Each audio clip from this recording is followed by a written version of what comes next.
when we saw Orr by the quarterbacks on the depth chart, it was a little surprising. How did you react to that?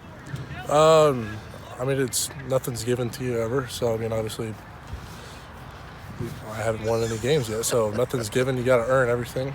And that's a lot how college football works. I mean, that's how life works. Nothing's going to be given to you. You got to earn it, and you got to earn it every day at practice. So, it's a little motivation to go out and really focus hard and compete every day at practice.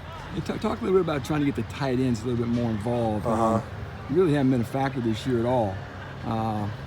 Jeff says there's plays called for them, but they've just been able to get the ball to those tight ends. Talk about some of the things the offense tries to do to get Hopkins and paying the ball. I think this week for sure will be an emphasis on getting, Bryson's a really good player, one of our best players. Trying to get him the ball, you always want to get your best players the ball. So I think that'll be more of an emphasis this week, getting it to them, designing more plays, and getting it in the quarterback's mind. Hey, let's get it to these guys.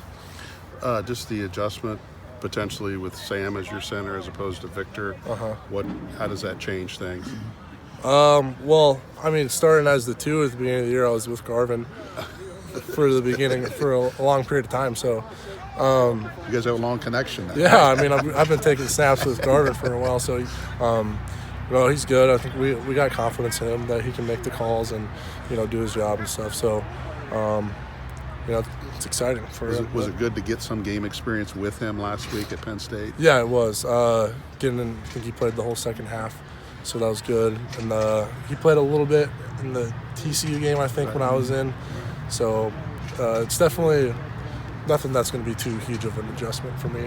After watching film of Penn State, any other observations did you take from your performance? Yeah, I needed there was a couple throws left on the board that I could have, been a little bit more aggressive to try to not play a little so conservative and be more aggressive and try to fit balls into some windows that I know I can throw them into. Not trying to take too risky, but just play it a little too conservative at times.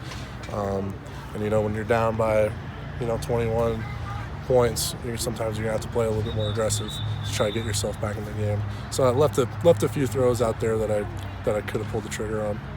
How confident are you in the mod when you throw a ball up, and you know that are you confident he will fight for that ball? Yeah, I mean, Ahmad, he's not a real tall guy, not a real big guy, but he's scrappy, and he's gonna go up and get that ball. He attacks it. So, I have full confidence in just throwing kind of 50-50 balls up to him because I know a lot of the time he's going to come down with it. Was the touchdown pass a bit of a back shoulder throw? Yeah, Coach kind of emphasizes to not try to make a perfect throw because oftentimes you try to make it perfect. Maybe it's a little too out of reach. Right. So you always want it maybe a little bit shorter to give the guy a chance to make a play. Because if it's over his head, he has no chance to make it. But if it's underthrown, he can adjust. He's got a chance to make the play.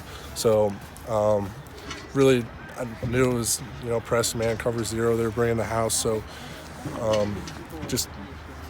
I knew the corner was gonna have his back to me, so give him a chance. Really, right? Was kind of the emphasis on that.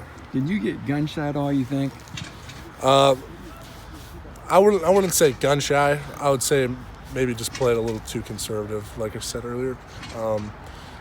There's throws that I left out there that I know that I can make and should have ripped more intermediate type throws, not real deep throws that I didn't pull the trigger on. It was more of the intermediate dig type throws. Trying to get it over their linebackers and before their safeties. How much do you not let the fact that, last week, for example, you knew the pressure was coming, you kind of probably knew where it was coming from, but how do you keep that out of your head and not let it affect what you're trying to do? Yeah, I mean, as a quarterback, you gotta trust things, and whenever you go out there and you're not trusting it, then you're not going to play well. And part of it is you gotta drop back, trust it, and just let it rip. Cut it loose is what coach says, cut it loose. So, I mean, if you're out there worrying about stuff that's out of your control, really, you're not gonna play well.